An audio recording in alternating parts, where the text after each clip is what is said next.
What's going on, guys? It's Light Spiral here with the first video on this channel that is called Light Bros SW, which I'm sure most of you guys know that SW stands for Summoners War.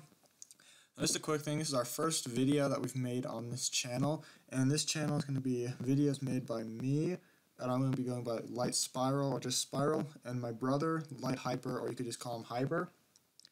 And so, quick backstory on us, we both play Summoners War a lot, and we wanted to make a YouTube channel just to kind of like share our ideas and opinions about the game, as well as make like helpful tip videos and stuff like that, just kind of have fun with the game. Right now, Light Hyper or Hyper or whatever is not actually in the room. He's not helping me make this video. I'm making this by myself. This is my own idea to do it. And what I decided is that since this weekend from Friday to Sunday, so that's the 19th through the 21st, there is a water mummy or a Nubia SD. I thought I'd make a video to help some of you guys maybe decide if you wanted to do the secret dungeon or not. Now, first things first, I'll get into the actual monster himself, Nubia. Nubia, in my opinion, is a pretty decent mon. I have like a little overlay on the screen in the top left that shows his 3 skills. Those are the Statsman's 3 skills when they're completely maxed. So his first skill does 2 attacks, and the reason I say 2 attacks is because the Necro boss and the Giant boss count attacks, and that max skill has each attack has a 50% chance to do 1 damage over time, or continuous damage, or dot, or whatever you want to call it. His second skill is an A.O.E, which means it attacks all enemies and has a 100% chance to disturb HP recovery if it's max skilled, and assuming that you have good enough accuracy for it to actually disturb the HP recovery of the enemy. And its third skill, which is the passive skill, which is the skill that I'm pretty sure you don't get until you awaken it. It is a passive skill where every attack you do has a 25% chance to freeze the enemy.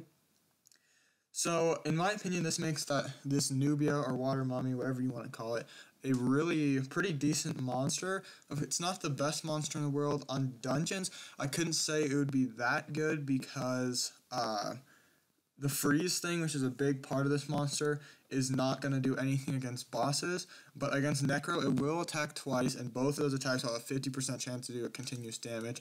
So there's potential for you to get 2 dots on him, as well as on the Necro boss. HP Disturb, or HP Recovery Disturb, is actually really helpful against the Necro boss, because the Necro boss does regenerate HP.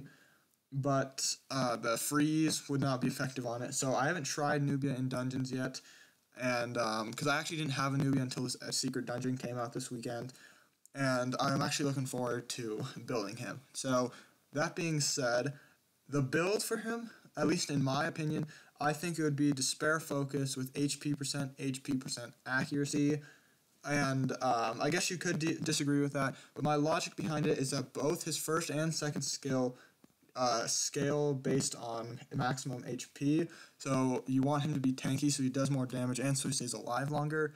And the accuracy is because if you're going to run Despair with him, every attack that you do has a 25% chance to freeze, as well as a 25% chance to stun, and as well as either dots or HP Disturb.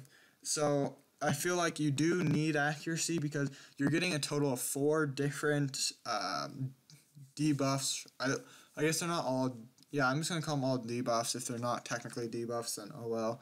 But you have potential to get 4 different debuffs, and if you don't have high accuracy, then those aren't going to stick on to the other monsters. So that's what I would recommend, is Despair Focus, HP accuracy.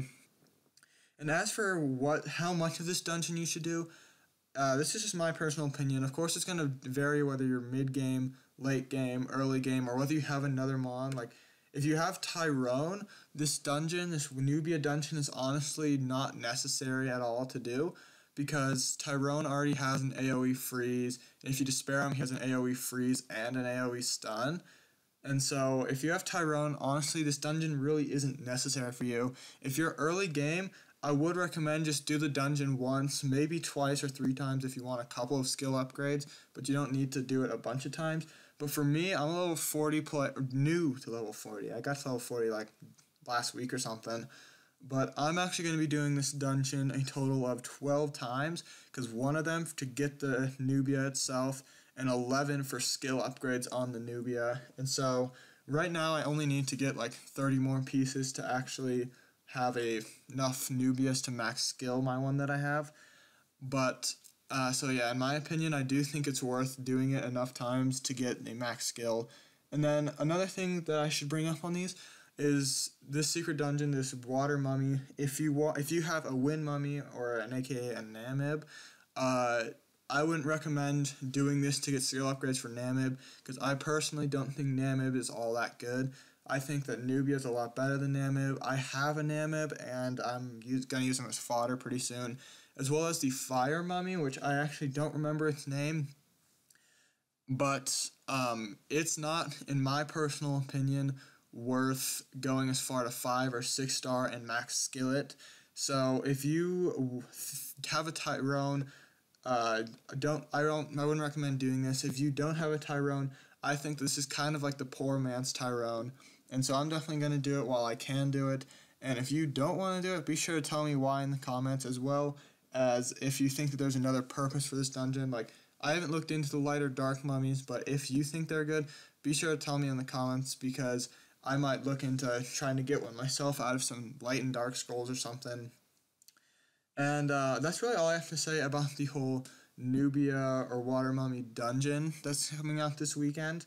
And I also wanted to just mention that in the future, I will be making some kind of video over Thanksgiving break about this new update and what they've added to it and some of the cool stuff that's in it, as well as probably every single secret dungeon, as well as every Hall of Heroes that comes out from now on. I will probably be making a video similar to this on, so next time there's a secret dungeon or a Hall of Heroes out, be sure to come back to this channel and check out to see if I have posted another video yet.